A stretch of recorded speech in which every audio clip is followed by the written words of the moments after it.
actually always done artwork. My mother was a really fine artist, fairly well-known artist, so it's just in my blood.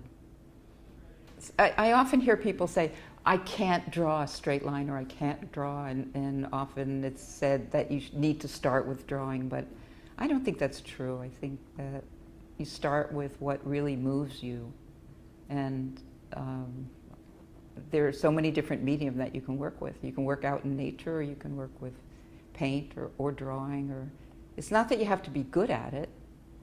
You just want to express something, so it's a way of expressing it that's nonverbal, which is good for people who can't express themselves with words as easily, but it's just for everyone. Your feelings go out onto the paper and just follow that.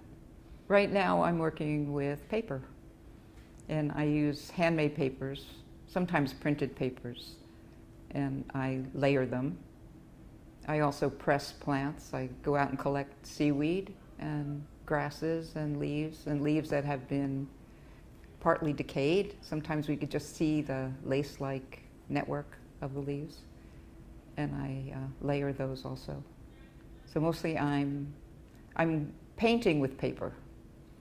When I started working just with paper, I was working in a potter's studio, and she used to get flowers for her studio, and they were wrapped in these beautiful papers, and she'd throw them in the garbage. And I thought, oh, this is too beautiful to throw away. And she said, what are you going to do with it? And I said, oh, I don't know, maybe I'll make a quilt. And that was the first time I made something like this paper quilt, where I cut paper and used the quilt form, but it's still kind of a painting. And when my daughter was young, she was given a kit for making handmade paper, and I did it with her, and I thought the handmade paper was wonderful. But you can't cut it the way you can cut this, very sharply, and it tears beautifully. It has just very soft edge. So I started using the handmade paper. When you make paper, you make a pulp, and you put that pulp through a screen, and the fibers of the paper interlock. The water goes away, the fibers are left on the screen, and those fibers interlace, and you press them. So I do the same thing. I think this bowl is made from paper pulp, and the pulp is pressed into a bowl form, and all the water's taken out so that it's being pressed. And paper's actually very strong. This is very strong. And like, you can't really break paper. You have to cut it or tear it. And some paper's hard to tear. So I just use the same collaging technique. These are all leaves that have been partially decomposed.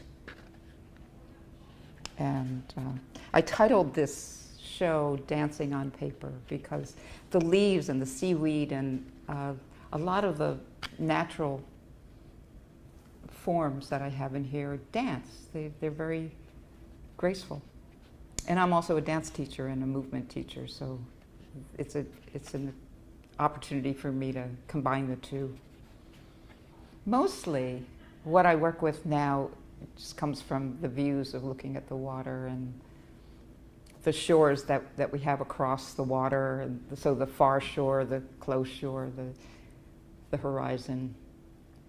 And most of the, well, on this wall are all kind of seascapes. But lately I've been wanting to bring together my dancing, and I also choreograph, and I'm an Alexander teacher, and those are all movement related. So I've wanted to bring that together with the artwork that I'm doing. So there are a few that are actually using images of dancers, but that's pretty new. I'm just playing with that.